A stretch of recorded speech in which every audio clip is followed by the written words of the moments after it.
Welcome to On the Gram TV. How you doing, YouTube family? And I want to start this video off by saying, right, racist white America, man, you've done an amazing job, man. I would need y'all in any business that I run because you guys are effective and efficient. And what I mean by that, I mean that our race, the black race, it's disgraceful. I'm just gonna say it. It's disgraceful, man. But I understand, it's a conditioned effect that's been placed on our people for years and years and years, and starting with the separation. We separated by street blocks, we separated by boroughs, we separated by projects, we separated by neighborhoods. We're separated by gender, gay versus straight. We separated by religion. Let's just take a look at religion for a second. You got the Christians who believe in the Bible and who believe that Christ is their Savior. And I'm not talking bad about anyone. I'm talking facts. I don't have a dog in the fight, trust me. And so they're going to look out for the Christians, and the Muslims are going to look out for the Muslims, and the non-believers is going to do what they do. You know what I mean? And what the issue is nobody is willing to come together. So you put a Christian and a Muslim in a room, and they'll want to fight about their religious beliefs. Who's right? Who's wrong? This is the right way. This is the wrong way. And instead of fighting for their freedoms and their liberties, and to protect their women and their children and their grandchildren. So our priorities is all screwed up, but this has been instilled in us. This is purposely instilled in us to keep us divided, keep us separated. I can't go to this block because I'm part of this gang and that gang runs that block over there. Come on, are you serious? You guys grow up in the same neighborhood, but from one block to the next, you can't walk over there or you're going to get killed. It just doesn't make sense, man. But that has been deeply ingrained in us. And, you know, the saddest part is our young people. We look at hip hop, man. Back when I was, really into hip hop, we had EPMD, we had Jay-Z, we had DMX, Nas, Mobb Deep, E40, NWA, just to name a few. East Coast, West Coast, No Limit Soldiers, they was popping too. The Dirty South, UGK, Pimp C and Bun B, they was popping. But the whole thing about it is it was lyrical. If you wasn't lyrical and you wasn't saying nothing or had some punchlines to what you was saying, then it was really trash. Ain't nobody really want to listen to it. But somewhere along the line, this mumble rap, what I'm saying, comes into play. And I say it like this: back then, we kind of talked about getting money. Now they talking about getting high. You know what I'm saying? Future had that song Molly Percocets, Purple, Lean, Purple in My Cup. That was like the thing for a little while. Popping pills. You know what I'm saying? So we got a whole generation of young people that are sipping lean, popping pills, smoking weed, and Lord knows what else. So their brains ain't even functioning. They already don't function at a higher level because of their age. But now you add all of these chemicals and create chemical imbalances, not to mention half of them are probably taking some form of mental health medication. I mean, let's be real, ADHD and all of that, so we just messed up as people, man. I salute you, racist white America, man. You have done your job. Look at the traditional family structure, man. And it started with my generation, really, because my dad was hooked on heroin back in the 70s. You know, I was born in 73. So in the 70s, it was real, heroin was really popping, you know, in New York City. And a lot of our fathers from that era got caught up in the heroin, you know. And so now you take the fathers out the household, you know, or you lock them up. So now the father's out the household, or the grandfather, or the uncle, or they're dead. They get shot down in the street either by another black man, or the police kill them, or you know something. You know, so we dealing with all of these issues as black people, man. And you know, it's no wonder why it's hard for us to come together. But one thing I do know for sure, I was talking to somebody, and I'm gonna use Jay-Z as an example again. Just imagine Jay-Z made a public service announcement, and he said, "I'm coming to a neighborhood near you, and I'll be there at 12 p.m. tomorrow." Could you imagine the whole city would come out for that? I don't care what neighborhood you're from. I don't care what religion you are. I halfway don't even care what age you are. It's going to be young people. It's going to be old people. It's going to, you know what I'm saying? Everybody's going to come out. Now let's just suppose he says, black people, we tired of it. It's time to fight. Everybody's going to be ready to go to war. All the high people, all, you know, on pills and weed and working people, they're going to be ready to go. So where are the people that have the influence in our culture? I see Puffy, he got the Revolt channel. And he tried to do a public service announcement. You know, he was doing the dance thing and all of that. You know what I'm saying? But what threw me off with that was dude was taking donations. You a billionaire, homie. You know what I'm saying? What you need poor people's money for? You got plenty. You know what I'm saying? So that kind of threw me off with that situation. So, you know, we got that, you know, Obama. He's another one. I mean, he goes across all barriers. White people love him, black people love him, you know, old people love him, young people love him, Christian people love him, Muslim people, everybody loves him. Where is he at? Why isn't he on the block? Like, yo, we got to put a stop to this. Where's Oprah? Where's all of it? Where's Samuel L. Jackson? Where's Russell Simmons? Where's Will Smith? Yo, where are these people at? They got all the money. Eddie Murphy. Forrest Whitaker. You know, I can go on for days and days. Spike Lee, of all people, where is he at? You know, these people have influence over our culture, over the black culture. So why nobody's stepping up?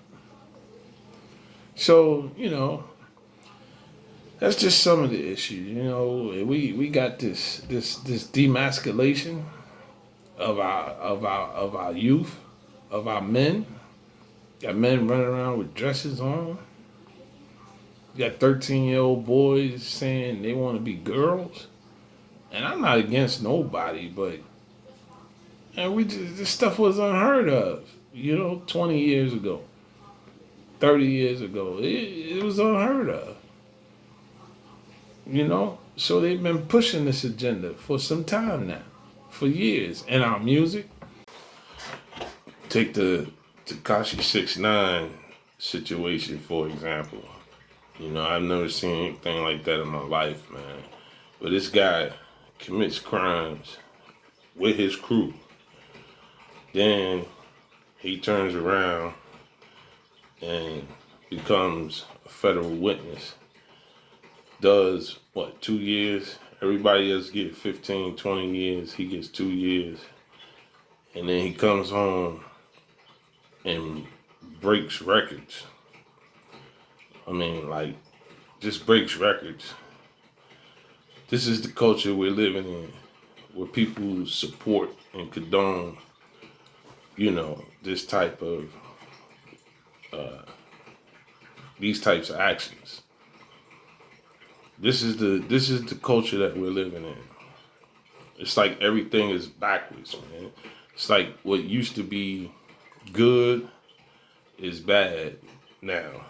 You know, it's like, back in the days, you wanted to be drug free and this and that, and now you weird if you don't do drugs, some type of drug. You know, it's like what used to be right is wrong now. You know what I'm saying? Same-sex marriages, homosexuality. That used to be considered wrong. Now it's considered right. It's considered normal. A lot of things. The gang banging, the black on black killing. In the '60s, you know, very rarely heard of that. I mean, it was gangs, but the gangs were set up to protect the community. Now, it's normal for, our young brothers to kill each other. It's become normalized. So, what was right is wrong, and what was up is down. You know what I'm saying? And what was in the front is in the back now. Everything has been reversed over a period of time. And that's the culture that we're living in. Yeah, they've been pushing the agenda and the music. You see same-sex TV commercials, same-sex TV shows, movies. You see it everywhere. So they pushing the agenda on us. And so now you got the gays versus the straight people. Gay blacks versus straight blacks. So it's been strategic. White racist America, I salute you. You've done a great job. You got our people all separated, separate groups, separate beliefs, separate, agendas. And I just don't see it getting no better, man. I don't see it changing. Not unless one of those influential people step up and make a difference. It's the only way I see it. So that's what I feel. Like I said, you don't like it, jump in the comment, leave me a comment. We'll talk about it. It's my truth. That's what I see. You got 1 million people on Facebook say, "Oh, this is wrong, this is bad, this is this." But then early on Facebook, I seen some female talking about, "Man, I don't care what y'all think. I want some Chinese food." Really? After they banned black people in China, you gonna spend your dollars with them? After they lifted the ban in all these cities, all the black females ran to the nail salon. Really? Where's the unity in that? So these people know that they can do whatever to us, and we still going to patronize, spend our billions with them. They know it. They can do whatever to us. And we just going to sit back and take it, like we always do. So this stuff was, never seen or heard of when I was growing up. So it's been an implementation, a gradual implementation on our people, man, to keep us blinded, about the real issues, and which is our liberties and our freedom. Protecting our women, protecting black men from the police and white supremacists, the coronavirus, and everything else that we deal with as black men on a daily basis. I mean, I can go on for days and days and days. So what we have is the black foundation is crumbled. You know how a foundation has to be solid And then you build up on that foundation. Well, they've gone all the way down to the foundation with jackhammers, and they've been jacking away, man, for a long time. So the black foundation is crumbled. And I'm not talking about all black people, man. Come on, let's be realistic. There's some black people that have knowledge of self. And there's some black people that have knowledge of self and don't care. I like the way it's broken down into 5%. You got 5% that know. You got 10% that know, but they ain't rocking with us. And then you got 85% that don't have a clue. That is so evident today that it can't be denied, you know? So we have to look at ourselves, man. You know? We can't get together. Everybody wants to be the man. You know, I can't work with you because you believe in Jesus. Or I can't work with you because you believe in Allah. Or, you know, I can't work with you because I need to run the show. I need to be the man. You know, and so you got a bunch of people doing their own thing and having their own agendas, which is non-effective.